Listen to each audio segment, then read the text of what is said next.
Hello, नमस्कार दोस्तों आज मैं आपसे जो अपने विचार साझा करने में जा रहा हूं वो हम लोग की नस्ल के विषय में है कि हम कितनी तरीके के नस्ल इस धरती पे हैं और हम अगर उसको वर्गीकरण कर पाए तो कितने वर्गों में बांट सकते हैं। और मजे की बात यह है कि इस वर्ग का लेना देना किसी भी उम्र, रिलीजियन, कलर, रेस या प्रांत से नहीं है।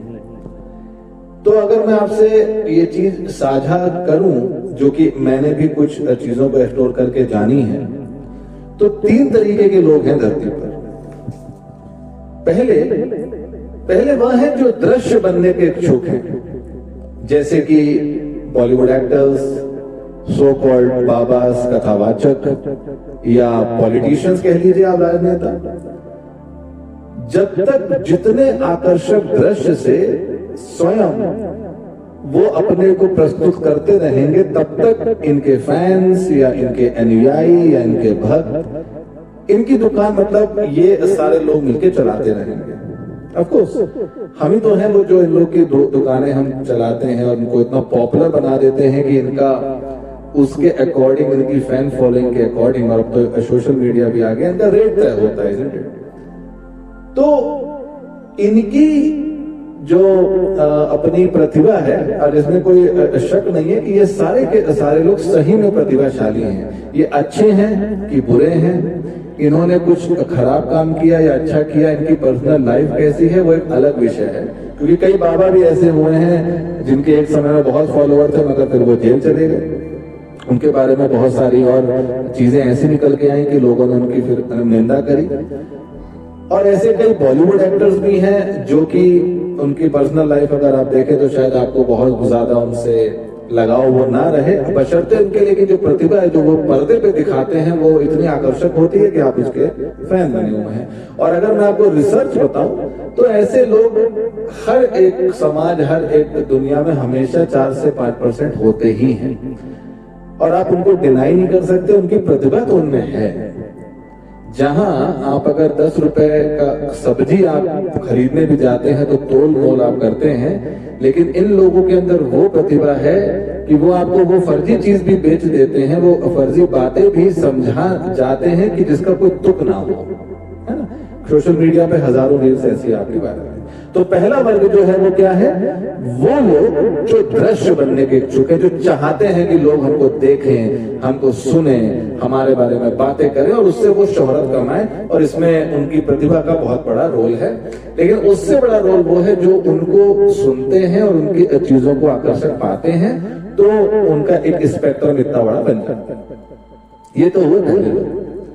दूसरे वो हैं जो कि दर्शक हैं, वो भीड़, वो लोग जो इनको देख रहे हैं, जो इनको देखने में इच्छुक हैं, है ना, कि जैसे कि भक्त या उनको फॉलो करने वाले फॉलोअर। और इसमें एक बड़ी अजीब बात यह है कि वो ज्यादातर मूढ़ हैं। मैं जब कहता हूं मूढ़, मतलब वो उनके आकर्षण में इतना अंधे हैं कि जिन्हें असल में तो आभास तो नहीं मगर दृश्य के आकर्षण में, दृश्य दिखाने वालों के जाल में वो यूं उलझ जाते हैं कि उसके हैंगओवर से भी कभी कभी जाने कब तक नहीं निकल पाते हैं।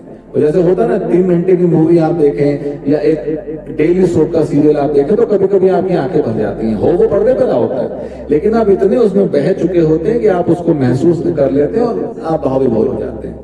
सिमिलरली आजकल तो नेता तक अपने लोगों को भक्त ऐसा बना लेते हैं कि वो आराध्य हो जाते हैं, मतलब ये तो नेता सवाल से ऊपर है, इसके लिए सवाल कर ही नहीं आ सकते। और इसका जो आंकड़ा है, जो वैज्ञानिक आंकड़ा है, वो ये कहता है कि इस तरीके के लोग 90% है हम लोग की दुनिया में। और मजे की बात यह है कि इन दर्शकों के नेता, बाबा, इवन भगवान भी उनके आकर्षण के अनुसार सीजन के साथ बदलते रहते हैं। अपना व्यक्तिगत अनुभव आपसे मैं साझा में करता हूं। मैं आज से 10 साल पहले जो साईं बाबा के मंदिरों में जो मैं भीड़ में देखा करता था, अब उतनी भीड़ मेरे अपने क्षेत्र में मेरे को देखने को नहीं मिलती है। अभी 4-5 सालों से सिमिलर वो भीड़ मेरे को खाटू श्याम के मंदिर, या फिर आप बोलिए कि नीम करोड़ी बाबा जो है उनके मंदिर, या फिर अगर मैं बाबाओं की बात करूं तो कभी आसाराम बहुत फेमस हुआ करते थे, आज की डेट में प्रेमानंद बहुत फेमस है। एंड अगेन मेरा पर्सनल किसी से कोई ऑफेंस नहीं है, but I am just calling it out कि इस तरीके से हम लोग भगवान, अपने आराध्य, अपने जिन लोगों पे हमारी आस्था है वो तो बदल देते हैं हम सीजन के अकॉर्डिंग। कितनी मजे की बात है। अपने एक जन्म में, अपने एक जीवन में, अपने इष्ट तक हम ऐसे नहीं चुन पाते हैं जो ताउम्र वही रहे। इसका मतलब क्या है कि जिस तर्क पे या जिस भरोसे पे आपने उन लोगों पे भरोसा किया था वो भरोसा ही डाइल्यूटेड था, है ना, उसका जो बेस है वही डाइल्यूटेड था। तो इस तरीके के लोग होते हैं दर्शक, जो लोगों के पीछे बस वो चल रहे हैं, जहां पे भीड़ जा रही है, जहां सोशल मीडिया जा रहा है, जहां पे बहुत लंबी लंबी लाइनें लगी हैं, तो हम ये मान रहे हैं कि हाँ यार इतने लोग पीछे हैं तो कुछ ना कुछ होगा, कुछ ना कुछ तो सब्सटेंस होगा ही। तो ये होते हैं दूसरी तरीके के लोग। लेकिन इसमें बस एक प्रॉब्लम ये हो जाती है, क्योंकि हम बाहर से आकर्षित हो के हमारी ट्रेनिंग ऐसी हो जाती है कि हम अंदर से बाहर देखने वाले हो जाते हैं। मतलब हर चीज हमारे पर्सनालिटी में जो ऐड होती है, जो हमारे थॉट प्रोसेस ऐड होते हैं, वो सब चीजें इन्फ्लुएंस होती हैं बाहर से। हमारा अपना कुछ नहीं है, सब कुछ किराए का है। आपकी भक्ति के बिलीफ वो किराए के हैं, आपके जीवन के प्रति बिलीफ वो किराए के हैं, आपकी एजुकेशन, आपकी फिलॉसफी, आपका करियर भी किसी न किसी जगह से इन्फ्लुएंस है। और इसमें कुछ करा नहीं हो जा सकता, क्योंकि ऐसे ही हम लोग जीते आए हैं। लेकिन वो बात तो सत्य है कि सब कुछ बोरोड है, अपना कुछ है ही नहीं। और क्योंकि अपना कुछ नहीं है, इसीलिए कोई भी विचारधारा हमारी ताउम्र रहती ही नहीं है, क्योंकि हम दर्शक हैं, हम भीड़ का हिस्सा है। ये तो हो गए हमारे दो वर्ग। पहले जो दृश्य बनने के इच्छुक हैं 5%, 90% आप बोल लीजिए जो कि हम दर्शक हैं, हम सारी भीड़। लेकिन इसमें तीसरा वर्ग जो है वो सर्वोत्तम है, श्रेष्ठतम है। कैसे? वो तीसरा वर्ग कहलाता है दृष्टा। आई रिपीट, वो तीसरा वर्ग कहलाता है दृष्टा। दृष्टा का हिंदी शाब्दिक जो शाब्दिक अर्थ है उसके अनुसार तो उसको भी आप दर्शक ही बोलेंगे। अगर आप डिक्शनरी में देखेंगे तो दृष्टा मतलब दर्शक ही है, लेकिन फिर भी मैं बोलूंगा यहाँ दृष्टा का जो मतलब है वो दर्शक तो है लेकिन बाहरी नहीं।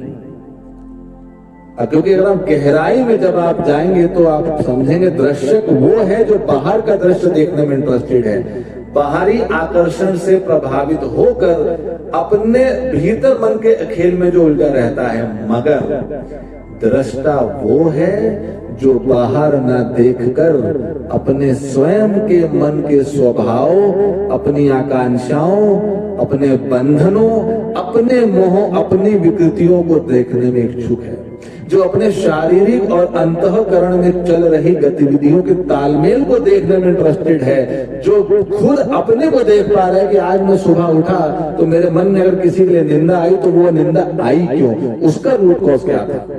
वो सामने वाले में इंटरेस्टेड नहीं है कि उसने क्या किया तो ऐसा क्यों हुआ, वो अपने को देख रहा है, वो अपनी चीजों का आकलन कर रहा है। और यह करके अगर वो ये कर पाए, जो कि बड़ा मुश्किल है, मगर अगर वो ये कर पाए तो स्वयं को बाहरी आकर्षण, बाहर के लोगों की गतिविधियों का उस पर प्रभाव या किसी भी आसपास के चलते हुए दृश्य के भ्रम से अपने को सुरक्षित रख पाता है, रख पाने में सफल हो जाता है। और ऐसा अगर कर पाने में कोई भी व्यक्ति जब सफल होता है तो फिर वो बुद्ध पुरुष कहलाता है।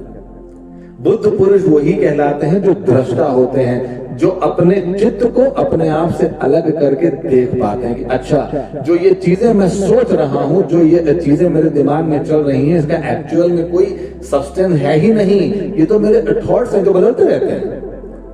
अगर मेरे को कुछ अच्छा मिल जाता मैं बड़ा खुश हो जाता हूँ, मेरे को कुछ खराब मिल जाता मैं बहुत दुखी हो जाता हूँ। मेरे मन से कोई बंदा चलता है तो वो मेरा बड़ा प्रिय हो जाता है, कोई मेरे मन से ना चले, कोई मेरी निंदा करे तो अप्रिय हो जाता है, कोई मेरे अनुसार मुझे फोन कर ले तो मैं खुश हो जाता हूँ, कोई मेरे अनुसार मुझे फोन ना करे या मुझसे बात ना करे या अगर मेरे व्हाट्सएप स्टेटस को भी ना देखे तो मेरे अप्रिय हो जाता है। ये सारे थॉट्स ही तो हैं।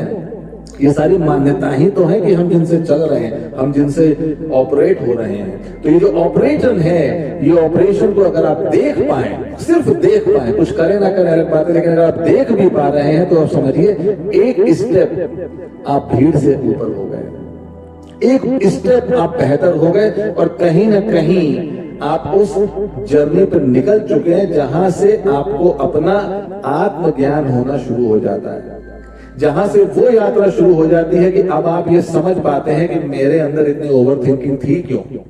मैं पर्सनली ओवर थिंकिंग का शिकार रहा हूं। बहुत सारे थॉट्स एक साथ मेरे दिमाग में क्यों मुझ पे अटैक कर रहे थे, क्यों किसी ने एक जरा सी बात बोल दी, मैं उसको लगातार मैं सोच रहा हूं क्यों मुझे वो इतना इफेक्ट कर रही है चीज, चाहे वो कोई भी हो, मेरे अपने परिवार के लोग ही वो क्यों ना हो, मेरे अपने पार्टनर, मेरे अपने बच्चे, मेरे माता पिता, भाई बहन, मेरे रिश्तेदार ही क्यों ना हो, लेकिन इतना इफेक्ट कोई मुझे कैसे कर सकता है, मैं यंत्रवत क्यों हूं। तो अगर अपनी यंत्रवत्ता को आप चैलेंज करना चाहते हैं तो वो तभी पॉसिबल है जब अपने मन की राजनीति को आप खुद देख पाएंगे, उसको खुद समझ पाएंगे, और जितना समझ पाएंगे मेरा विश्वास मानिए उतना आप एक एक कदम करके आगे बढ़ते जाएंगे उस यात्रा पे जहां पे आपको सिर्फ मानसिक शांति के अलावा कुछ और नहीं मिल सकता, जहां आपको कोई भटका नहीं हो सकता, जहां आपके सुख चैन का कंट्रोल आपके हाथ में है। बहुत बहुत धन्यवाद।